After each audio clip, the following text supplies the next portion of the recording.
Alright, so you know how celebrities sometimes try to do normal things like regular people. Well, let me tell you about the time Messi and Ronaldo accidentally ended up at the same shopping mall in Dubai.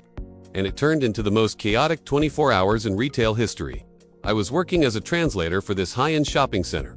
You know, one of those places where a bottle of water costs more than most people's rent. It was supposed to be a quiet Thursday afternoon when I get this frantic call from my manager. "We have a situation," she says, practically hyperventilating. "Cristiano Ronaldo is here. He's been shopping for 3 hours and has 17 assistants carrying his bags." Now, Cristiano shopping for 3 hours isn't news. The man probably has a color-coordinated sock drawer, organized by thread count. But what made this interesting was that apparently, he'd rented out an entire floor of the mall just so he could shop in peace. Classic Ronaldo move. I head up to the luxury level, and there he is, standing in front of a mirror the size of a small apartment, trying on his 4th leather jacket of the day. His entourage is scattered around him like he's a one-man fashion show, and everyone's taking photos of him modeling different sunglasses. Which pair makes my jawline look more defined? He asks his assistant, completely serious. His assistant, poor guy, looks like he's been answering this question for hours. They all make your jawline look incredible, sir, but which one makes it look more incredible? While Cristiano's having his existential crisis over eyewear, my manager calls me again. This time she's whispering like she's sharing state secrets. "We have a problem. Messi just walked in.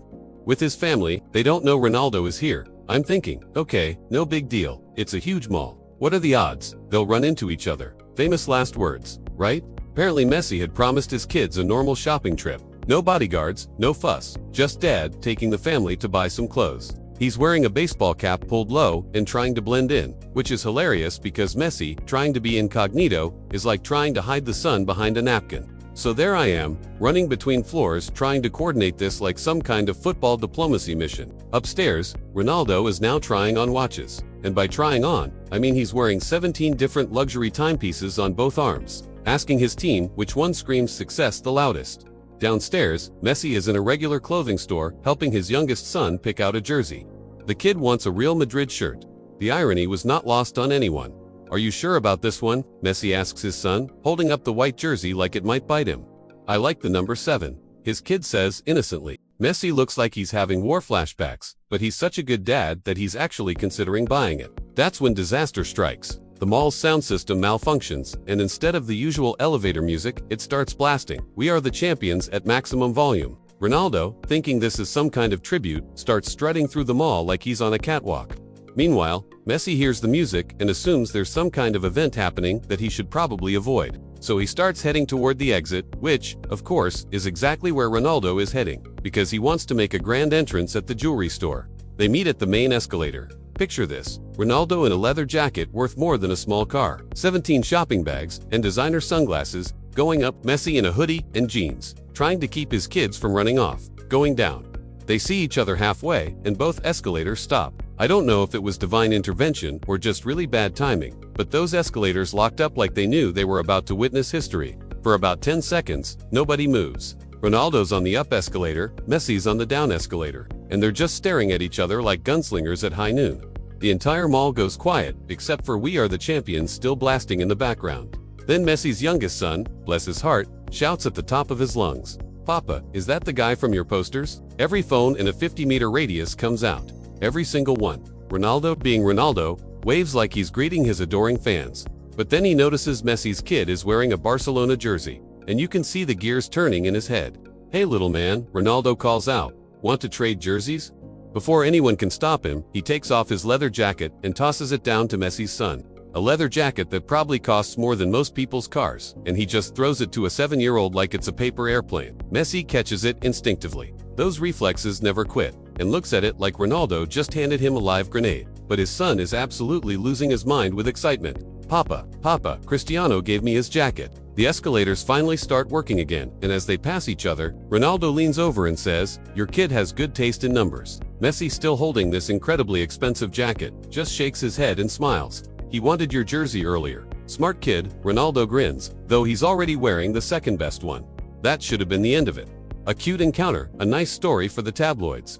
But no, because this is Messi and Ronaldo we're talking about, and nothing with these two is ever simple. Messi's son, now wearing a leather jacket that's practically a sleeping bag on him, starts asking if he can meet Ronaldo properly. And Messi, being the world's most patient father, actually says yes. So now I am coordinating an impromptu meet and greet between two of the most famous athletes on the planet in the middle of a shopping mall. Security is having a meltdown, shoppers are forming crowds, and somewhere in the background, We Are the Champions is still playing on repeat, because apparently no one knows how to fix the sound system. They end up in one of those VIP lounges, and what happens next is probably the most wholesome thing I've ever witnessed. Ronaldo starts teaching Messi's kids his celebration dance. Messi is filming it on his phone, laughing harder than I've ever seen him laugh. Then Messi's daughter asks Ronaldo why he always does that Sue thing, and Ronaldo explains it like he's delivering a TED Talk on personal branding. You see, Piquega, it's about confidence and expressing joy in your achievements. Messi just looks at him and goes, I just score and point to the sky. That's very humble. Ronaldo says, but have you considered adding a little flair? Maybe a spin. The crowd loves a good spin. For the next hour, these two legends are in this lounge teaching each other's kids about football, life, and the importance of good hair care. Ronaldo's contribution, obviously, the best part was when they were getting ready to leave. Messi tries to give the jacket back, but Ronaldo won't take it. Keep it, he says, but next time we play, I want to see him wearing it in the stands. Messi pauses, then says, only if you wear one of his drawings during your next celebration. Ronaldo looks at this crayon drawing of himself with impossibly large muscles and an even larger smile, and without hesitation, goes, deal, this is going on my fridge.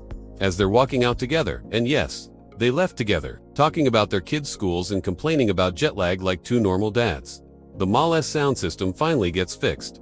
The last song that plays as they exit, Don't Stop Me Now, by Queen. I couldn't have written it better myself. The security footage from that day apparently got mysteriously deleted, but I was there. I saw two of the greatest competitors in sports history bond over the fact that their kids think they're embarrassing sometimes. And honestly, that's more beautiful than any goal either of them ever scored.